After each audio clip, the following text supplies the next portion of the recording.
Marcus Chen hadn't been inside a bar in 3 years. Not since the funeral. Not since the night he came home to an empty house that suddenly felt too big and too quiet all at once, except for Lily's soft breathing through the baby monitor. His sister Rachel had practically dragged him out tonight, insisting that he couldn't keep living like a ghost, that Emma wouldn't have wanted this, that he needed to remember he was still alive. He'd finally agreed just to stop her relentless campaigning, and now here he sat at the polished mahogany bar of some upscale place downtown called the Mercury, nursing his second whiskey and wondering how quickly he could finish it without seeming desperate to leave. The ice clinked against the glass as he swirled it absently. Around him, the Friday night crowd hummed with energy. He didn't feel women in cocktail dresses laughing too loud, men in expensive suits trying too hard, everyone performing some version of themselves they thought would be more interesting than the truth. Marcus had forgotten how to perform. 3 years of microwave dinners and bedtime stories and parent-teacher conferences had stripped away whatever social skills he'd once possessed. He was a father now. Just a father. Everything else felt like a costume that no longer fit. He was about to signal for his check when he saw her. Victoria Ashford sat alone in a corner booth, partially hidden by a decorative column, and for a moment Marcus thought he was mistaken. It couldn't be her. Victoria Ashford didn't sit in bars looking like that, shoulders slumped, designer blazer hanging open, one hand wrapped around an empty wine glass like she'd forgotten it was empty. Victoria Ashford was marble and steel, the kind of CEO who could silence a boardroom with a single glance, whose heels clicked down hallways like a countdown timer to someone's termination. He'd been working at Ashford Technologies for 5 years, and had maybe spoken directly to her twice, both times brief exchanges that left him feeling like he'd just been scanned and cataloged by some highly efficient machine. But this woman in the corner booth looked nothing like a machine. Her dark hair, usually pulled back in a flawless twist, fell loose around her shoulders. Her eyes, normally sharp enough to cut glass, stared at nothing with a redness that suggested tears. And something about the slope of her shoulders, the way she seemed to be folding in on herself, made Marcus's chest tighten with recognition. He knew that posture. He'd worn it himself for months after Emma died. The whiskey made him bold. Or maybe it was the exhaustion of pretending to be fine when he wasn't. The weight of 3 years of lonely nights finally pressing down hard enough to crack something open. He didn't plan it. Didn't think it through. He just stood up, walked across the bar, and slid into the booth across from her. Victoria's eyes snapped up to his face. For a moment, he saw a flicker of something surprise, maybe recognition before her expression smoothed into something more guarded, but not the ice he'd expected. She looked too tired for ice. "Mr. Chen," she said quietly. Her voice was hoarse, like she'd been crying or hadn't spoken in hours. "Marcus," he corrected, then wondered why he'd bothered. This was insane. He was sitting across from his CEO at a bar at 11 p.m. on a Friday night, and she looked like her world was falling apart, and he had no idea what he was doing. The words came out before he could stop them. He leaned forward slightly, lowered his voice, and whispered, "Tabs on me if you take me home tonight." The silence that followed stretched so long, Marcus could feel his career ending in real time. What the hell was wrong with him? You didn't proposition your CEO. He didn't say things like that to Victoria Ashford. He opened his mouth to apologize, to take it back, to maybe just get up and walk directly into traffic. But then she laughed. It was a broken sound, sharp and bitter, and her eyes filled with fresh tears that she blinked away quickly. "Deal," she whispered back. Marcus felt the floor tilt slightly beneath him. He'd expected outrage, expected to be fired on the spot, maybe escorted out by security. He had not expected this. Victoria stood abruptly, fumbling for her purse. "Come on then," she said, her voice still rough, "before I change my mind." He followed her out of the bar in a daze, his mind racing through every terrible decision he'd ever made, and ranking this somewhere near the top. The cool November air hit his face as they stepped outside, sobering him slightly. Victoria walked to a sleek black Mercedes parked half a block down, her heels clicking unevenly on the pavement like her usual perfect rhythm had broken. She unlocked the car and got into the driver's seat. Marcus stood by the passenger door, his hand on the handle, common sense finally catching up with impulse. This was his boss. This was Victoria Ashford. This was wrong on about 17 different levels. But then he looked through the window and saw her gripping the steering wheel with both hands, her shoulders shaking, and he knew with sudden certainty that whatever this was, it wasn't what he'd offered. It wasn't what either of them had pretended it was. He got in the car. Victoria didn't start the engine. She just sat there, hands white-knuckled on the wheel, breathing too fast. Marcus watched her carefully, the same way he'd learned to watch Lily when she was on the edge of a meltdown, ready to help, but waiting to be invited. I don't. Victoria's voice cracked. I don't actually want what you offered. I know, Marcus said quietly. And he did know. He'd recognized the look in her eyes because he'd seen it in his own mirror for months. This wasn't desire. This was desperation. This was someone drowning and grabbing for anything that might keep them afloat. I just needed... She trailed off, wiped at her eyes with the back of her hand. Her makeup was smudged now, mascara leaving dark traces under her eyes. I needed someone who wouldn't ask me if I was okay, who wouldn't look at me with pity, who wouldn't. She broke off completely then, her whole body folding forward over the steering wheel as sobs tore through her. Marcus sat frozen for a moment, then slowly, carefully, reached out and placed one hand on her shoulder. She didn't pull away. They sat like that for a long time. Marcus didn't speak, didn't offer platitudes or ask questions. He just kept his hand on her shoulder while she cried. This untouchable woman who ran a billion-dollar company, who held the careers of 3,000 employees in her perfectly manicured hands, who looked like she'd never needed anything from anyone in her entire life. Eventually, the sobs quieted to shaky breathing. Victoria sat up slowly, pulled a tissue from somewhere, and tried to repair the damage to her face. I'm sorry, she said, not looking at him. That was incredibly inappropriate. So was propositioning my CEO in a bar, Marcus pointed out. I think we're even. That got a ghost of a smile from her. She started the car finally, and Marcus assumed she was taking him back to his own car at the Mercury. Instead, she drove in the opposite direction, winding through downtown streets until they pulled into the parking lot of a 24-hour diner called Rosie's. I haven't eaten since breakfast, Victoria said, her voice steadier now. And I don't want to go home yet. Do you mind? Not at all, Marcus said. The diner was nearly empty at this hour, just a couple of truckers at the counter and an exhausted-looking waitress refilling their coffee. Victoria slid into a booth by the window, and Marcus sat across from her. Under the harsh fluorescent lights, she looked younger somehow, more human.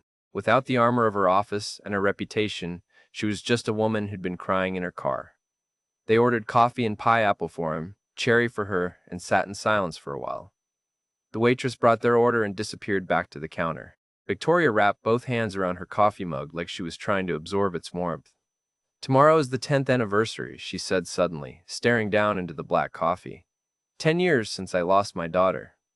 Marcus felt something crack open in his chest. I'm so sorry, he said, and meant it with every fiber of his being. Amelia, Victoria continued, as if she hadn't heard him. Or maybe as if she'd been holding these words in for so long that now that they'd started, they couldn't be stopped. She was 4. Acute lymphoblastic leukemia. She fought for 8 months, and I swear she was the bravest person I've ever known. Braver than me. Braver than her father, who left 6 weeks after the diagnosis because he couldn't handle it. If you're feeling this story so far, please hit that like button and subscribe for more stories that touch the heart. She loved butterflies, Victoria said, and now she was smiling through tears. We painted her hospital room with butterflies. Purple ones, her favorite. The nurses let us break about a dozen rules to make that room beautiful for her, and she'd lie there, so small in that big bed, and tell me about how when she got better, we'd go to the butterfly pavilion, and she'd let them land on her hands. Marcus's throat was tight. He thought of Lily, healthy and whole and currently asleep at Rachel's house, and felt a wave of guilt for every moment he'd taken her for granted. She never got to go, Victoria whispered. We were planning the trip for after her next treatment cycle, but there wasn't a next treatment cycle. She died on a Tuesday morning at 6:47 a.m., and the last thing she said to me was, "Don't be sad, Mommy, I'll be a butterfly now." The silence that followed was heavy with grief. Marcus reached across the table and took Victoria's hand. She gripped it like a lifeline. My wife died 3 years ago, he heard himself saying. Cancer too, different kind, but the same ending. She fought for 2 years, and our daughter Lily was only 3 when Emma passed. Sometimes I wake up and forget, just for a second, and I reach for her side of the bed, and it's empty, and I have to remember all over again. Victoria looked up at him, really looked at him, and something shifted between them. Not attraction, not romance, something deeper than that. Recognition, understanding. The kind of knowing that only comes from walking through the same fire. How do you do it? Victoria asked. How do you keep going when part of you is just gone? Marcus thought about that for a long moment. Honestly, some days I don't know. Some days I'm just going through motions until Lily needs me for something, and I remember I don't have a choice. I have to keep going because she needs me to. But it's been 3 years, and I still set the table for two sometimes. I still buy her favorite ice cream at the store before I remember. Mint chocolate chip? Victoria asked softly. Marcus nodded. What was Amelia's favorite? Strawberry, with rainbow sprinkles. Victoria smiled at the memory. She'd get it all over her face and refused to let me wipe it off because she said it made her look like a strawberry princess. They talked for 2 hours. The pie grew cold and was replaced with fresh cups of coffee, and they talked about loss and grief, and the impossible weight of continuing to exist when the people you love most were gone. They talked about the guilt of laughing again, the shame of feeling happy, the exhaustion of pretending to be okay for everyone else who couldn't handle your sadness. Marcus told her about the first time he'd taken Lily to the park after Emma died, and realized he didn't know how to push a swing properly, had never paid attention to the rhythm of it, and how he'd stood there feeling like the world's most incompetent father until another parent had kindly shown him. Victoria told him about the first board meeting after Amelia's funeral, how she'd sat in that leather chair and felt like a fraud, like everyone could see through her expensive suit to the broken mother underneath. I threw myself into work, Victoria admitted. Built the company bigger, pushed harder, because if I stopped moving for even a second, the grief would catch up with me. And I couldn't let it catch up with me. I had to be strong, had to be untouchable. And tonight? Marcus asked gently. Tonight I wasn't strong enough, Victoria said simply. Tonight I went to that bar because I couldn't face going home to an empty apartment on the night before the anniversary. I was going to have one drink and leave, but one turned into three, and I was sitting there wondering if anyone would even notice if I just stopped. Stop trying to be Victoria Ashford, CEO. Stop pretending I was okay. I would have noticed, Marcus said, surprising himself with the truth of it. You changed the parental leave policy last year, made it 12 weeks paid for all employees. My sister works in HR and she told me you pushed it through personally over the board's objections. I would have noticed. Victoria's eyes widened slightly. I didn't know anyone knew that was me. Rachel notices things like that. She said whoever pushed it through understood what new parents needed, that it wasn't just a policy decision, it was personal. It was, Victoria said quietly. The first kept thinking about all the time I lost with Amelia because I was working. All the bedtimes I missed, the stories I didn't read. I can't get that time back, but I could make sure other parents didn't have to make the same choice. They sat in comfortable silence for a while, the kind of silence that only exists between people who truly understand each other. Outside the diner window, the city lights blurred in the darkness, and somewhere in that night, two broken people had found each other at exactly the moment they both needed it most. Thank you, Victoria said finally, as the first hints of dawn started to lighten the sky, for sitting with me tonight, for not judging, for understanding. Thank you, Marcus replied, for taking me up on the worst proposition anyone's ever made in the history of propositions. That made her laugh, a real laugh this time, and something about it felt like the first genuinely good thing that had happened to either of them in a very long time. They exchanged phone numbers before Victoria drove him back to his car. As Marcus watched her Mercedes disappear into the early morning traffic, he had no idea that this chance meeting, this night of shared grief and unexpected connection, was just the beginning. He had no idea about the secrets that would soon unravel, about the truth that would change everything he thought he knew about his late wife, about family, about fate. All he knew was that for the first time in 3 years, he didn't feel quite so alone. Marcus didn't expect to hear from Victoria again. He assumed that Friday night had been a moment out of time, something they'd both pretend never happened when Monday morning came and the professional walls went back up. But on Sunday evening, while he was helping Lily build an elaborate castle out of blocks that would inevitably collapse the moment she tried to add a tower, his phone buzzed with a text from an unknown number. This is Victoria. The first hope it's okay that I'm texting. I wanted to thank you again for Friday night, and to ask if maybe we could talk again sometime. No pressure. Just if you'd like to. Marcus stared at the message for a long moment, his thumb hovering over the screen. Lily tugged on his sleeve, demanding his attention for the tower crisis, and he helped her stabilize the structure before responding. I'd like that, he typed back, simple, honest. They started meeting once a week, always late at night after Lily was asleep, always at Rosie's diner, where the fluorescent lights were unflattering enough that no one looked twice at the CEO of Ashford Technologies sitting across from a mid-level software engineer. They talked about everything and nothing, their lost loved ones, yes, but also books and movies and the small absurdities of daily life. Victoria admitted she's the 500th been binge-watching reality TV cooking shows because they required no emotional investment. Marcus confessed he'd become obsessed with sourdough bread making at 2 a.m. when he couldn't sleep, and now had 17 different starters in his refrigerator, each with its own name. 17? Victoria had asked, eyebrows raised. Lily named most of them, Marcus said defensively. You try telling a 6-year-old she can't name the sourdough starter Princess Buttercup. At work, they maintained perfect professional distance. Victoria was still the untouchable CEO. Marcus still the quiet engineer who kept his head down and his code clean. But he started noticing small changes in her. She smiled more in meetings, remembered people's names, asked a junior developer about his new baby in the elevator one day, and Marcus watched the young man's face light up with surprised pleasure that the CEO knew he'd just become a father. It had been 2 months of late-night conversations when Victoria asked the question that would change everything. "Tell me about Emma," she said one night, wrapping her hands around her coffee mug in that way she always did. "You've mentioned her, but I feel like I don't really know her. What was she like?" Marcus pulled out his phone, scrolled through his photos until he found one of his favorites, Emma, in the hospital bed, 2 days before she died, holding newborn Lily and smiling, despite the exhaustion and pain written in every line of her face. He passed the phone across the table. Victoria took it, looked at the screen, and went completely still. "Victoria?" Marcus asked, concerned by the way the color had drained from her face. "This necklace," Victoria said, her voice barely above a whisper. Her finger traced something on the screen. "The one she's wearing. Where did she get it?" Marcus looked at the photo, at the delicate silver pendant around Emma's neck, a butterfly with intricate filigree wings and a small sapphire in the center.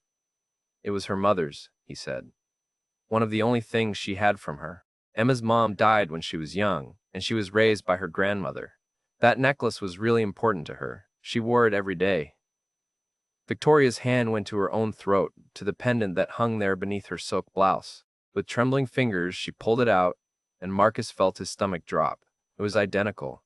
The exact same butterfly, the exact same filigree, the exact same sapphire catching the diner's fluorescent light. "That's not possible," Marcus said, but even as he spoke, he was remembering something Emma had told him once, in one of their late-night conversations before Lily was born.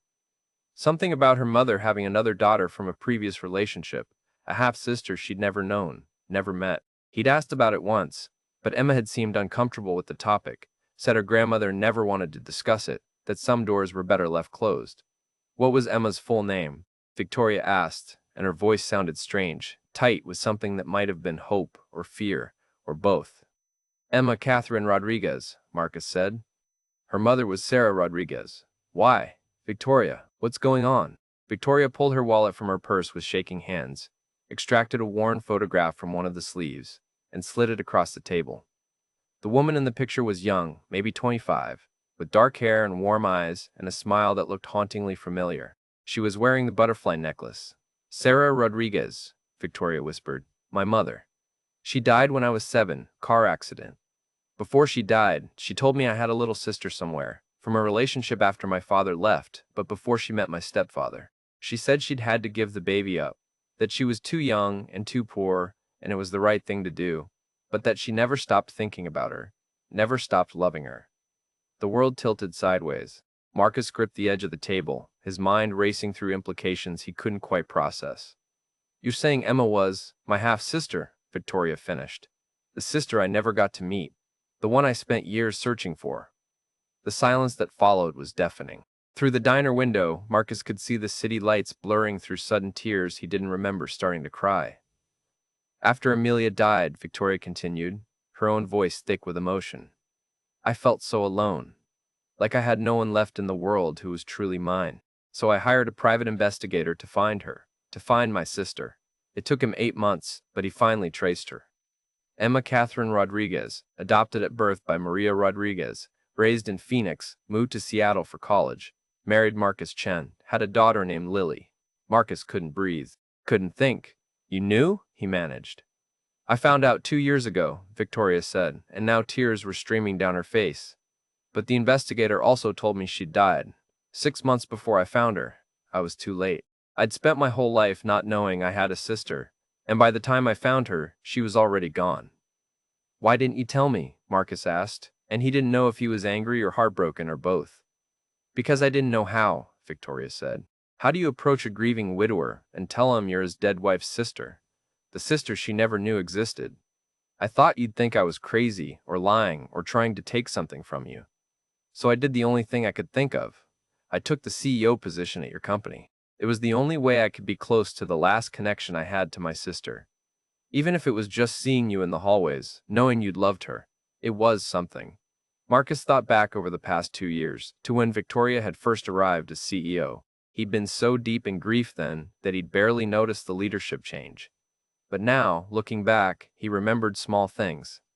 The way Victoria had personally approved his request for flexible work hours so he could handle Lily's preschool schedule. The generous raise he'd received with a note about recognizing valuable contributions to the company. The fact that his team had never been threatened with layoffs even when other departments were downsized. You've been taking care of us, he said slowly. All this time. Lily and me. I couldn't do anything else, Victoria said. The first couldn't bring back my sister. Couldn't undo missing my chance to know her. But I could make sure her husband and daughter were taken care of. It was the least I could do for the sister I never got to meet. And Friday night at the bar, Marcus said, pieces clicking together. That wasn't a coincidence, was it? Victoria shook her head. I followed you there. I know how creepy that sounds, but I did. Rachel had mentioned to someone in HR that she was finally getting you to go out, and I knew it was pathetic, but I thought maybe if I just saw you in a different context, outside of work, I could find the courage to tell you the truth. But then I sat there watching you, and I couldn't do it. I just sat there drinking wine and being a coward. And then you walked over and said that ridiculous thing, and I thought, this is it. This is how I lose the only connection I have left to my sister, but I couldn't make myself leave. That's why you were crying, Marcus said. That's why I was crying, Victoria confirmed. And then you were so kind, and you understood about grief, and I thought of course he does. He loved her, he lost her too, and I still couldn't tell you. Every week we've met here, I've wanted to tell you, but the words wouldn't come. How do you tell someone something that will change everything? Marcus looked at the photograph of Sarah Rodriguez again, at the necklace that connected 3 generations of women he'd never get to see in one room together. His wife, her mother, her sister, all linked by this delicate silver butterfly. Lily, he said suddenly, urgently. Victoria, Lily is my niece, Victoria finished, her voice breaking completely on the word. My only living blood relative, the only family I have left in this entire world. They sat there crying together. 2 people who'd bonded over grief, discovering their connection went so much deeper than shared loss. The waitress approached once to refill their coffee, saw their faces, and quietly retreated. I want to meet her, Victoria said finally. If you'll let me. I understand if you need time, if this is too much, if you never want to see me again. But please, Marcus, please let me meet my sister's daughter. Let me know the little girl Emma created. It's the only chance I'll ever have to know any part of my sister. Marcus thought about Lily, about her gap-toothed smile and her obsession with dinosaurs, and the way she still sometimes crawled into his bed at night when she had bad dreams. He thought about Emma, about the hole her absence had left in their lives, about how she'd always wanted Lily to know she was loved by more people than just him. She looks like Emma, he said quietly. Same eyes, same stubborn chin, same way of tilting her head when she's thinking hard about something. I'd really like to see that, Victoria whispered. Okay, Marcus said, making the decision even as fear curled in his stomach. Okay, come for dinner tomorrow. Nothing formal. Just spaghetti and a 6-year-old who will probably talk your ear off about her rock collection. But Victoria, if we do this, we do it honestly. No more secrets. Lily deserves to know she has an aunt, that her mom had a sister who would have loved her if she'd had the chance. No more secrets, Victoria agreed. The first promise. The next evening, Marcus cleaned his apartment 3 times and still didn't feel ready. Lily noticed his nervous energy and kept asking why he was acting weird, which didn't help.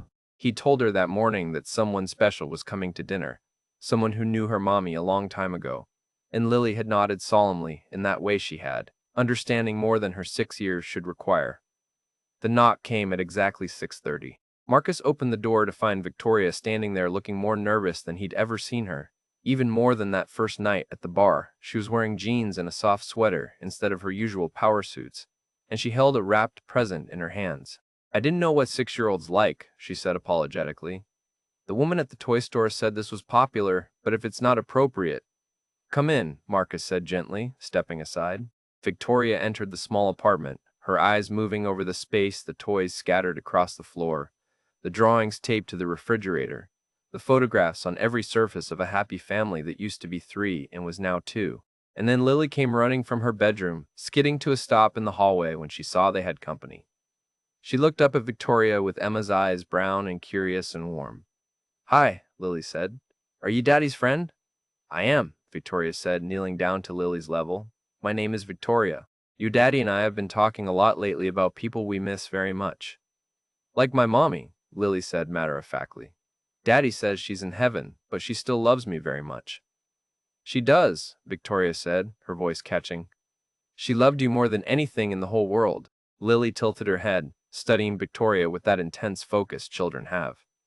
You have the same necklace as my mommy in the pictures, she said, pointing at the butterfly pendant visible at Victoria's throat. Victoria's hand went to the necklace, and she looked up at Marcus with tears in her eyes. He nodded, and she looked back at Lily. Your mommy and I had the same necklace because we got them from the same person, Victoria said carefully. From someone who loved us both very much. Lily, your mommy was my sister. That makes me your aunt. Lily's eyes went wide. I have an aunt. You do, Victoria said, and now she was openly crying. If that's okay with you. Lily processed this for exactly 3 seconds before launching herself at Victoria, wrapping her small arms around her neck in a fierce hug. I always wanted an aunt, she announced. Sophie at school has an aunt who takes her to the zoo. Can you take me to the zoo? Victoria caught Marcus's eye over Lily's shoulder, her face a mixture of joy and heartbreak and overwhelming love. I would love to take you to the zoo, she managed. Anytime you want. Dinner was chaotic in the best way. Lily showed Victoria her rock collection, her dinosaur books, her drawings of butterflies she'd made for her mommy, even though her mommy was in heaven. She sat in Victoria's lap while they ate spaghetti and got sauce on Victoria's expensive sweater, which Victoria didn't seem to notice or care about. She asked a million questions. Where did Aunt Victoria live? Did she have a dog? Did she like dinosaurs? What was her favorite color? Did she know any princesses? Marcus watched them together and felt something shift in his chest. The grief was still there, would always be there. But it was joined by something else now. Something that felt almost like healing. After Lily was in bed, after 3 stories and 2 glasses of water and 1 final request for Aunt Victoria to come back soon, Marcus and Victoria sat on the couch with cups of tea neither of them was drinking. Thank you, Victoria said softly, for letting me into her life, into both your lives. I know this must be overwhelming. It is, Marcus admitted. But it's also right. Emma would have wanted this. She would have wanted Lily to know her aunt, to have more family. And honestly, Victoria, the first, thinks she would have really liked you. I wish I'd had the chance to know her, Victoria said. To know my sister. But knowing Lily, being part of her life, it's more than I ever thought I'd have. It's everything. They sat in comfortable silence, and Marcus realized that somewhere along the way, through grief and secrets and chance meetings in bars, they'd become something neither of them expected. Not lovers. Not just friends, family.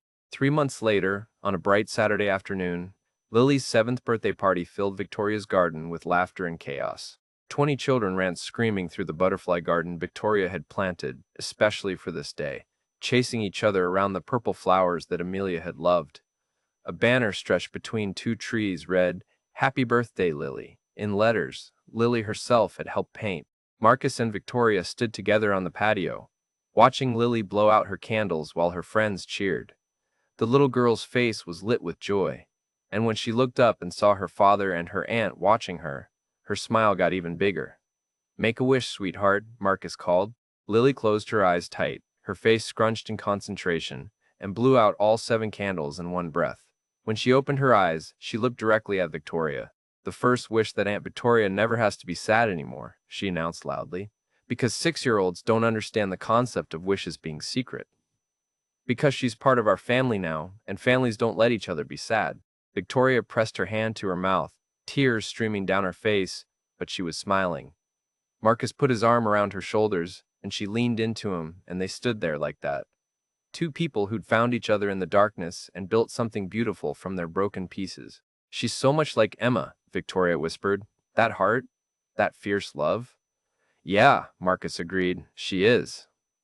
Later, as the party wound down and parents collected their sugar-crazed children, Lily took Victoria's hand and led her to the butterfly garden. They sat together on a bench surrounded by purple flowers, and Lily pointed out each butterfly that landed nearby, making up elaborate stories about where they'd come from and where they were going. Marcus watched them from the patio door, his daughter and her aunt, connected by blood and loss and love. And he thought about that night at the Mercury, about the desperate words he'd whispered and the broken woman who'd accepted them, and how neither of them could have known that chance meeting would lead them here.